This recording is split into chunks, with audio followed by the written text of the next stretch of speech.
Dagestan. Di Chechnya sendiri, mayoritas penduduknya adalah Muslim, sekitar 95 hingga 99% adalah Muslim, dengan populasi sekitar 1,5 juta orang.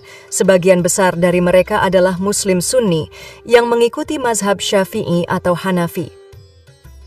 Kemudian di Dagestan, populasi Muslim juga sangat besar, bahkan lebih besar dari Chechnya, dengan mayoritas penduduknya adalah Muslim Sunni yang mengikuti mazhab Hanafi. Dagestan memiliki populasi sekitar 3,1 juta orang, dan hampir 100% penduduk di wilayah ini adalah Muslim.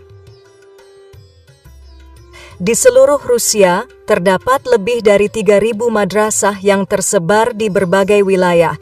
Madrasah-madrasah ini memainkan peran penting dalam pendidikan agama, pengajar, hingga penghafal Al-Quran bagi generasi muda Muslim di Rusia. Tak hanya sampai di situ, masjid-masjid juga tersebar di seluruh wilayah Rusia, termasuk di kota-kota besar hingga daerah pedesaan. Jumlah masjid di Rusia telah meningkat pesat dalam beberapa dekade terakhir. Saat ini terdapat lebih dari 7.000 masjid di seluruh Rusia. Peningkatan ini mencerminkan kebangkitan Islam di negara tersebut setelah runtuhnya Uni Soviet. Masjid-masjid yang terkenal di sana antara lain adalah Masjid Katedral Moskow, yang terletak di Moskow, ibu kota Rusia. Masjid ini dapat menampung hingga 10.000 jemaah. Kemudian, Masjid Kul Sharif, terletak di Kazan, Tatarstan. Masjid ini memiliki 6 menara dengan tinggi masing-masing 55 meter. Dan masjid terbesar di Rusia adalah Masjid Prophet Muhammad yang terletak di kota Shali, Chechnya. Masjid ini diresmikan oleh Presiden Vladimir Putin pada 23 Agustus 2019 dan mampu menampung hingga 70.000 jamaah.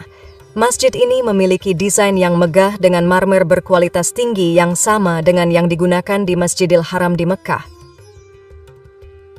Kemudian, masjid yang paling unik di Rusia adalah Masjid Biru atau Blue Mosque, yang juga dikenal sebagai Masjid Soekarno. Masjid ini terletak di kota Saint Petersburg. Masjid ini memiliki hubungan sejarah yang erat dengan Indonesia, terutama dengan Presiden pertama Republik Indonesia, yaitu Insinyur Soekarno. Pada tahun 1956, saat kunjungan bilateral ke Rusia, Presiden Soekarno mengunjungi kota Saint Petersburg dan melihat sebuah bangunan berkubah biru yang ternyata adalah masjid. Saat itu masjid ini telah dialihfungsikan menjadi gudang oleh pemerintah Uni Soviet.